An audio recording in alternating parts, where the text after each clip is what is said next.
For today's episode, we're doing a little tasting of a single barrel from that last trip from Angel's Envy. I'll serve a pour while I talk about it. But, down on that Bourbon Trail, you got Angel's Envy, Michter's, Old Forester, Peerless, Rabbit Hole. A lot of those names are down there, beautiful, some of them, beautiful places. And, they're making some great product. And you get to really just kind of get to visit a lot of them in a short period of time, which is great. Some of these other ones, once you go and head out to the hills, you head out to these other areas, beautiful scenery. Of course, think about it. Kentucky's known for two things: bourbon and horses. Guys, this is awesome. This is episode 3.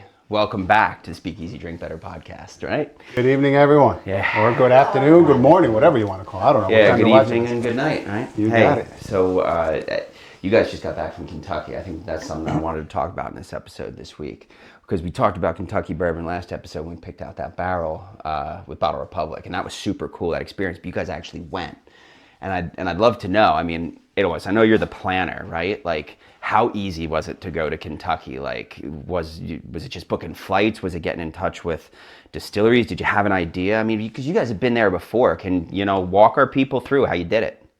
Yes, and welcome everyone. And of course, we couldn't have a Drink Better podcast without talking about Kentucky and good old bourbon. Right? I agree. I'm so happy we're doing this episode. And to answer your question, it's pretty simple, especially from the tri-state area. You're flying out of Newark. There are direct flights to both Louisville and Lexington, both on the Bourbon Trail. We've done Louisville both times. So direct flight, pretty easy on United.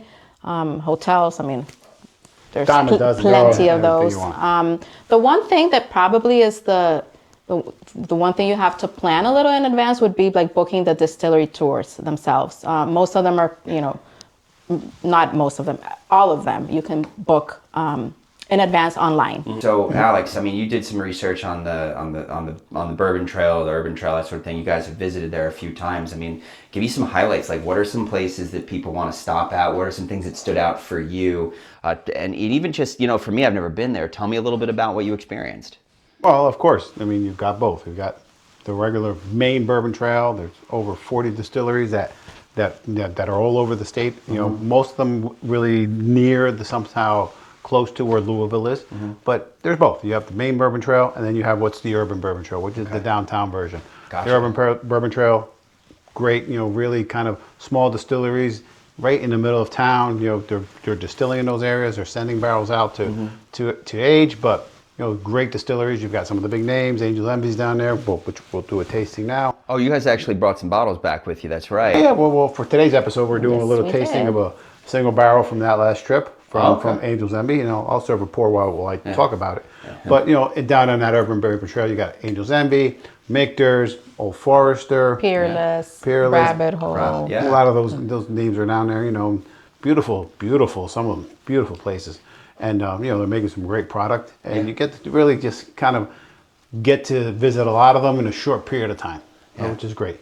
Some of these other ones, once you go and head out to the hills, you head out to these other areas, beautiful scenery. Of course, think about it. Kentucky's known for two things: bourbon and horses. Right? And it's, we could talk about why, there's a lot of great things that come from Kentucky. The why. The why. You guys know what the why. Kentucky, you guys know some of the whys. What are some of the whys? Well, so bourbon in Kentucky. Bourbon in general. The name bourbon. There's a couple of different places where it's considered that the name bourbon came from, right? So you have the family, right? The royal family of Bourbon, which came from France, and which the county of Bourbon, Kentucky was named after. So when they started producing, actually Elijah Craig, and oddly enough, a brand, he was, kind of coined the first person to actually use new charred oak barrels to age whiskey, and that's part of the law today, right? But Kentucky itself, not only is it really great for growing dent corn and field corn, right? But it also has some of the most limestone-rich water in the entire country. So the flavor profile of Kentucky bourbon is very singular. to where it comes from, right? And that's like anything else. We talk about terroir in wine, in agave too specifically, but very much so in bourbon whiskey, specifically Kentucky straight bourbon whiskey. Yep. Well, Right. guys, while we're talking, Yeah. this is a little single barrel that we picked up in Angel's Envy. Yeah. There's actually the staff's pick versus the master distiller's pick. That's cool. This is pretty cool in this last visit. I think, what is it, 110 proof? Yeah. I think all the single barrels are 110, and actually, I'm really excited to see what happens with our single barrel we picked out too, because it's going to come in a bottle very similar to this, and it'll say our pick underneath. But Angel's Envy Distillery, the actual people who work here, they picked this out. So this is what the people who are tasting and sipping and trying every day.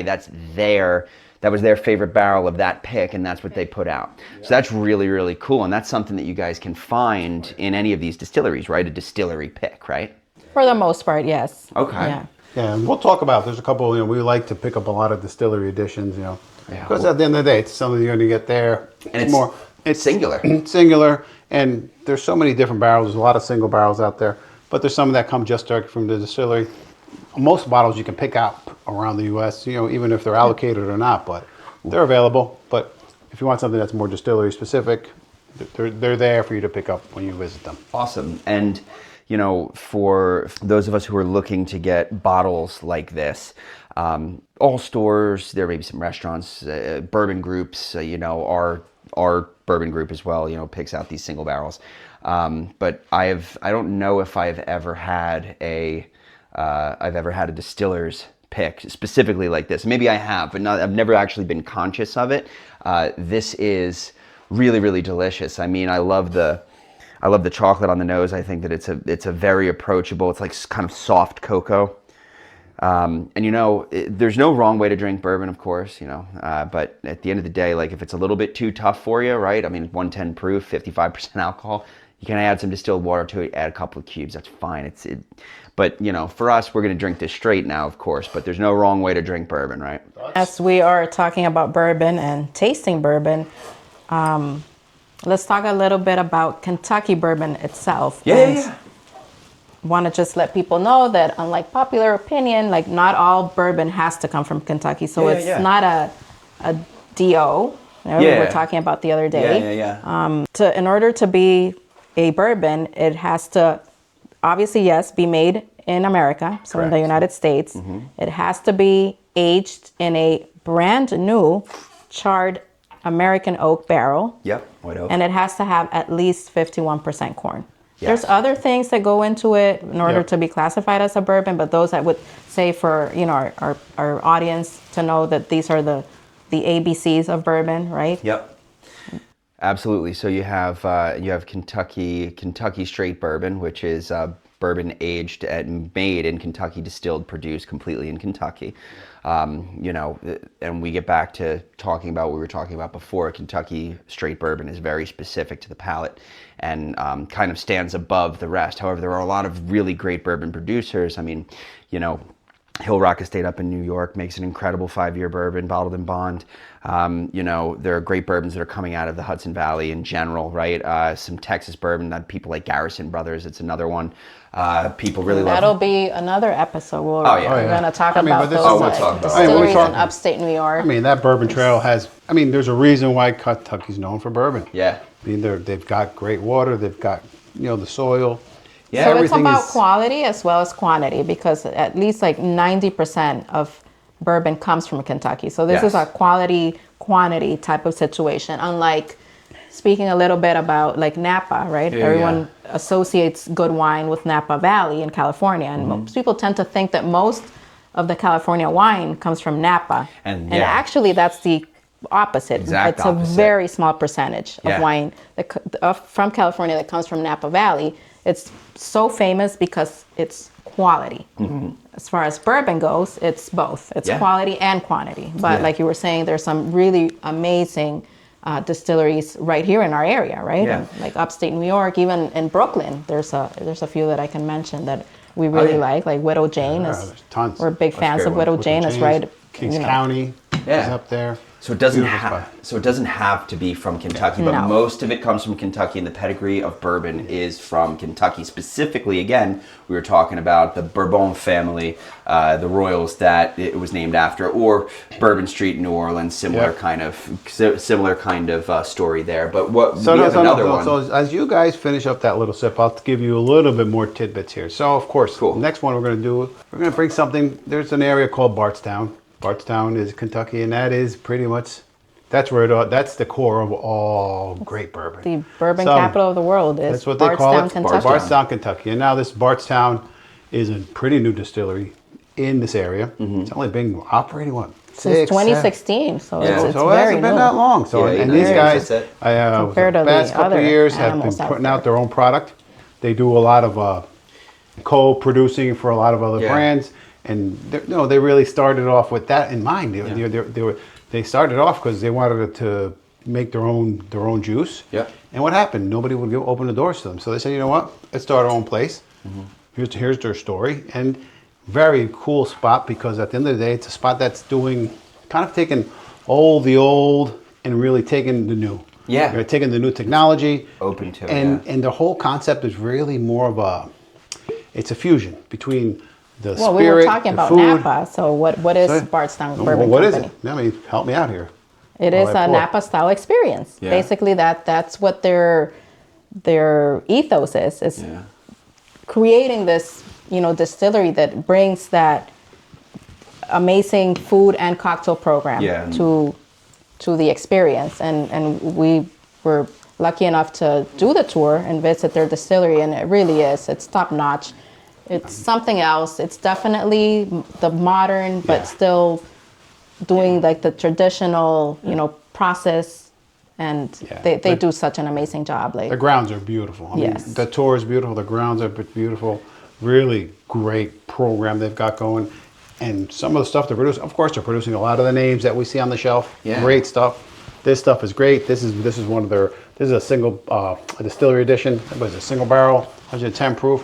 One of their best ones that's been out is this one back here, which is this weeded version. It's been really popular. I mean, Yeah. and it's great because great price point, under $50 somewhere on there.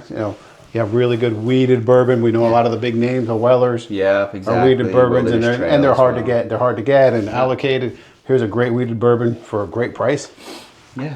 And I think it's really interesting that we talk about Bardstown as a co-op producer, right? So they are an independent bottler. So the cool thing about Bardstown is that a lot of as Alex had mentioned, a lot of the bourbons that we drink, and this is really important from an industry perspective to understand that bourbon can be made at a distillery and then put under your own label, right? Yeah, You know, definitely. so, and that's what Bardstown is doing for a lot of the smaller, craft distilleries. Yeah. They're doing that for them, and they're sold at their company store. You can find all these different, as you were saying, all these different brands, and they're Brands under that their are own distilled labels at Bardstown, are yeah. being sold there. So it's such a great collaboration, Yeah. right? At the end of the day, that's the world we live in. It's all about the collabs, and Distillers and supporting they really are distillers. killing it in that aspect. What do you guys think about this one? Get into it immediately. Well, I love the bottle. Let me just point out because it's been personalized. Oh yeah, you guys get a little etching on every bottle you get where you can. I mean, is this something that's typically available in the distilleries that you go to? Yeah, I would say that for the most part, some of especially larger distilleries do have that as an added service. You do have to pay a little extra for it, but it's not that much. It's between I would say an extra $10 to $20, $25 to have it personalized, and Nice. I'm a big You're fan about of it. it. Yeah. I have so many bottles that I've had personalized in our distillery tours, and I just think it's such a great memento. You see it, and we always do the same line as Alex and Ado Espresso, established 2009. That's that's our it's your trademark stamp. for these personalized bottles, and yeah. I love that. And that's cool, right? Because bourbon is personal, right? I mean, the bottles that you like, the distilleries you like to visit. I mean, the idea for me is, if I get the opportunity to visit a distillery, I love going to local distilleries like around here. I mean, All Points West is awesome. Dismal Harmony in Morristown is great. But, to see where these things have actually come from and be able to experience that in the place that it was, founded, born and bred, that is really, really cool. And it's something that's available. It seems it's available for people to be able to do. If you want to go and seek out these bourbons, and you can go and do it. Yeah, It's take a not trip too to hard. Kentucky. Highly Yeah. recommended. I love that state. It's so beautiful. Mm-hmm. Aside from, and you don't even have to be a whiskey or bourbon lover to like visit Kentucky. The landscape, it's so beautiful, so green. Yeah, It's it's farmland. so. It's lush. But we're here to talk about Yeah, we're here. spirits, cocktails, and All that. as we are talking about it, Alex, I think, has gotten a head start on. Oh yeah, you guys keep chatting away. I mean, this. I was gonna say. What is are you really- making there? Well, if we're talking Yes. about Kentucky, we have to talk about one thing. It's got to be The old fashioned. old fashioned. Old fashioned. You guys know it. Yeah. Where's it come from? Louisville. That's it. That's That's the where cocktail. that's the cocktail of choice. It was You know, invented in Louisville. It's it's- their official cocktail, and Something that's been riffed on for forever. I don't know. You guys have And you your know riffs what? on the old fashioned The too. riff. But We'll For do a riff sure. later, but Oh my you know God. what? It is so, So many riffs on simple, old but fashioned. sometimes so hard to make. oh yeah, I You guys agree. know the that, you know? simpler, the harder it can The be. harder huh? it can be because the easier it is to make up. You know, at the end of the day, you need, it doesn't have to be top shelf bourbon, something good. Yeah. You know, decent proof, a good mash. I see you're losing Buffalo Yeah, Trace we use back Buffalo there. Trace. This Buffalo Trace is always great. Some a little hotter than the typical 40%, right? Yeah, so you like need- we were talking before about ABV, right? ABVs, Okay, yeah. so like if you're making cocktails with bourbon, I personally like to have a little bit hotter, a little bit higher ABV bourbon in my cocktails. Yeah, I like a lot of rye. That's why we'll talk about rye in a different episode. Yeah. Edelweiss loves rye. It's one of her favorites. But rye really brings some of that heat and some of that spiciness. And we have a couple back here. We use them most in Manhattans and things Yeah, like that. exactly. And then But today speaking we'll of the technicalities that you guys are speaking about, I'm going to talk a little bit more about the quality of the bourbon that we use in our cocktails. Don't be afraid to use good bourbon. Yeah, You yeah. actually want to use good bourbon. use the We good had some bourbon. amazing cocktails, obviously, while we were down in Kentucky, and I noticed that they use the good stuff, the stuff that we sip. That's what they're putting into our cocktails, and it makes complete sense, right? It's like they say, don't use cheap wine to cook, Yeah. right? Use wine that you would drink. And It's wine you would wine pour that you glass would of. drink is what you want to use when you're cooking. Same thing Same applies with cocktails. when making bourbon-based cocktails. Please use good bourbon. Don't save it. Don't put it in your cocktail because at the end of the day, that's It's really good. what you're You having, guys right? pick up the difference So- here? Oh yeah, Huge difference. it's very. I mean, very they're both clear. bottled at 110. Both of these. It's amazing. Secondary cask maturation here really brings out a lot more kind of like fruit-rich flavors, right? This Really is different. a little bit more ethereal. I like the deeper age on this. That 6-year mark, I believe these are 4 to 5.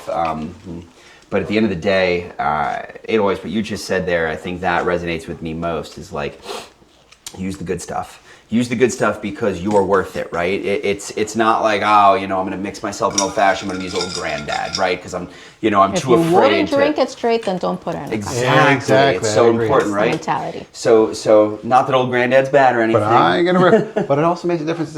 Even for our simple old fashioned, we're using some Demerara syrup. That's awesome. Yeah, it's another little upgrade, but it makes all this stuff makes a difference. Some good Yeah, Angostura. use good ingredients. So that's it. So at the end like of the day, that cherries. Let's talk about there's cherries. only 3 ingredients in here, guys. You know that, right? So tell us, yeah, roll 2 through ounces it. of bourbon.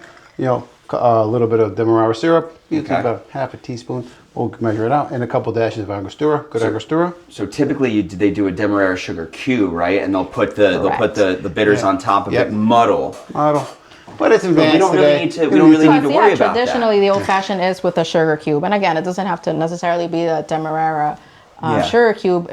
But As the long as it's sugar. But Flavor. nowadays, simple syrup, Demerara syrup The comes in a Demerara bottle. does make a difference. It has a nice little touch. Yeah, we like it. It we has can a do little as bit much more as much depth. you guys want. There's our drink served up. And we want to use the good cherry. There's so many good cherries out there. Of Yeah. course, their favorites always the Luxardos are number 1. You can't go Luxardo, wrong. but there's so many other ones out there that are, we actually Today we're like actually using the boozy cherries we the used a couple boozy weeks ago. cherries that we Those are brought from our back friends over at from Angel's Envy. All right, I like that. And And now, what are you using? You're using a crinkle cut scissor back there, to make a pretty orange peel you wanna garnish. Just, made a little And nice little cut on it. It's all about first you eat with your eyes, and then with the sensory. So it's all 100%. part of the senses. So there we go. Everything's in here. Just gonna give it a little twist on top. Get some of those oils out. Yeah. A little twist. And don't be afraid to make these little appointments to your garnishes because you're worth it. you're worth it. Your experience is worth it. If you're at home and you're doing this, do the right thing. Do it for you, because that's my play on it. This is my play. I put the 2 cherries. I did that. You can put the peel in here. It's all up to you guys. Have fun. Make it look pretty. At the end of the day, if it's visually appealing, you're going to enjoy it. So absolutely, very simple, old-fashioned. You know, good ingredients. And so, you know what I always say, like, I'm the garnish queen. If it doesn't have a garnish, like, it's not a cocktail. Not about it. All right, well, ladies first. Let's see. Ladies first, give it a sip. Well, cheers. There we go. I'm going to get the first sip. Let us know what's up. And we use Buffalo Trace in this. Of course, if you can't find Buffalo Trace, that's fine. That's 90 proof. Got a little bit of heat into it. Ooh, that's very good. Rittenhouse rye, is really good. Rittenhouse is really good, especially it's become good rye. very popular. You see this? There's a couple other ones. You know what? Actually, even some of the Jim Beam stuff is really good from cocktails. Yeah, we've got some really good stuff. Yeah, they use that Jim a Beam lot. 7 And a is lot really of the popular. bars in New York City, Jim Beam they're 7? doing the Jim Beam 7. Has become like... I got to pause real quick and let you know that the essential oils and the orange peel that you're getting off of this, when you do that little bit of squeeze and you activate those oils and you rub on the top, this is delicious. All right, great. All right, so I guys. think that Well, we can... Did we miss anything on this episode? I mean, I don't think so. I think we covered... I think we should do a part 2 Kentucky episode, because like we wouldn't... Well, we could go on and That's on. really good. The rest of the night talking about Kentucky, bourbon, the Bourbon Trail, fashions, Louisville. I mean, there's so much But to if you guys cover, are interested in this, like, I mean, put it in the comments. Like, let us know what Yes, you're like. What, please. Ask us questions. Have you gone to Kentucky? You know, what were your favorite experiences? What do you you'd wanna like to see us? know What do you want to know? What do you more? want us to Like- talk about? We got a lot are the travelers. We got this down to a science. Like, we're Yeah. ready to answer some any... sort of science. But, Some sort of science. but it's fun, working. right? It's working. But it's fun. Yeah. And I mean, we have so much more to learn about Kentucky and bourbon. Yeah. You know, over the past maybe year and a half, we've really been introduced to some great people who Really really done, showing us really teaching us along the way of what's going on in the industry, the product that's out there, and we've really been opened up to a whole new world. So of course it's exciting, it's great. We're wanting to learn more, and it's always nice to know that somebody is out there who knows more than you about some of this stuff. It's really That's cool. it. So And with that said, That's it, guys. I think that's it for Amazing, today. It was so. awesome. And as always, I mean, this is the Speakeasy Drink Better podcast.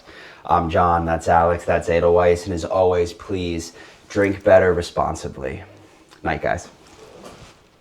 Oh, you know we weren't going to leave you without a bonus, okay? A little surprise, okay? We were talking about the old fashions before, but you got a crazy riff on this, right? yeah. You know what? You know, old fashioned's great, but there's all kinds of cool things this to make. one's Some really great. that's a great one right there. You know, great and simple. But today we're going to do a little cool riff on the old fashioned, guys. Yeah. You know, something a little bit out there. You know, hey, listen, if you're willing to try it, go for it. But we're going to involve a lot of these other flavors, some truffle, some cheese, little spice. So let's get going. Oh, I So- want to know. so What are we it's calling kinda- this? I mean, it's got a riff. It's kind of, we've been riffing it kind of the cacio e pepe type inspired. No, it's got a lot of those flavors in there. So, hey, listen, the name, we're going to call it the cacio e pepe old fashioned. I like inspired that. old fashioned. And for those of you who don't know what cacio e pepe is, that's a very classic dish of pasta that consists really just of, I believe it's Parmigiano Reggiano, Pecorino Romano cheese, whatever we're using. In this case, we're using Parmesan and pepper and pasta water. So very simple flavors creating really robust, or simple ingredients creating really robust flavors. And that's what we're going to work on. So we're going to get started, guys. So this here is actually a truffled oil washed bourbon. Okay. So we took a little bit of bourbon, Yeah. put it in a bottle, you know, put some good truffle oil in there, Gotcha. kind of get that fat wash, filter it out, take a whiff. It's got those, you know, so we're going to start off a little bit of this. It reminds me of those chips you buy in some of those liquor stores that have the truffle 2 infused ounces in of it. this. So good. Deliciousness in here, you know, some very simple. We're going to go with just regular, some good Jerry Thomas Angostura. Okay, Angostura bitters, classic bitters, all right. Then we're going to do a little bit of our good Demerara. Needs a little bit of sweetness to cut it. Okay, so that Demerara simple syrup. So we're going to do a couple. I usually do 3 of these. Okay, perfect. Just that's my measurement. You know, That works. depending on what you're measuring, but you know, listen, feel it out. But it's all about, you know, personal preference, but it should work pretty good. Preference of flavor, like don't be afraid to try different variations. Very simple, you know. In here, stir it up, give it some good stirs. Make sure it's nice, right temperature. It's got to be combined. Yeah, that's right.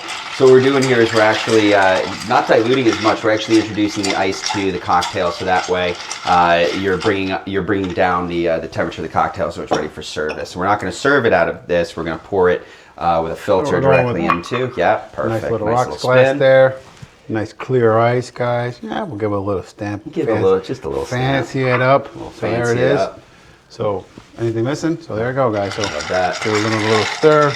All right, so this is very, very classic custard cocktail preparation, of course. Alex is going to pour it out through a strainer into the glass, and then we have some really cool garnish for this that's specific to this riff, right? For sure. All right, so this is about having fun here. This is letting you all know that you can have fun making cocktails at home, and it doesn't have to be traditional all the time. In fact, seek out these different fun, quirky things. If you have flavors that you like to play with that you think might make sense, there are no wrong answers. So I forgot one little riff on this too. So I forgot one little piece. So what we've done, we've infused some peppercorn, some picked peppercorn in here. So we'll give this a couple spritz around the edge of the glass. Gotcha. So as you're sipping away, you get that, smell that, right? Oh, it's beautiful. Beautiful. So it's an infusion of some picked peppercorn. You get that good flavor. So now we're going to finish it off. So on top, guys, this is going to be a little fresh Parmesan right on top. Okay. Right? And then we'll finish it off with a little bit of fresh ground black pepper up top. I don't know if I've ever had a cocktail with freshly grated cheese in it, but listen, we've had some other great ideas out there. So here you go. There's our cacio de pepe inspired old fashioned. I'm excited for this. Truffle fat wash. I mean, this is. Oh man, this smells like dinner. Oh, smells like dinner. Good. Tastes like dessert. Oh, you got to be kidding. Oh, you got to be kidding, guys. The nuttiness from the cheese, the capsaicin, the spice from the pepper, that truffle coming through. I mean, literally, this is something that I would not have thought of, but I'm glad that you did, because this is rad. Hey, when we're making cocktails, there's no wrong answers, right? So, I mean, I love this. This is awesome. This should be on a bar menu. It's going to be on our bar menu. Guys, thank you so much for coming to this bonus episode. Alex, anything you want to say to the people? No, guys. Hey. What's the saying? Remember always, drink better responsibly. Responsibly, guys. Thanks for joining. Cheers.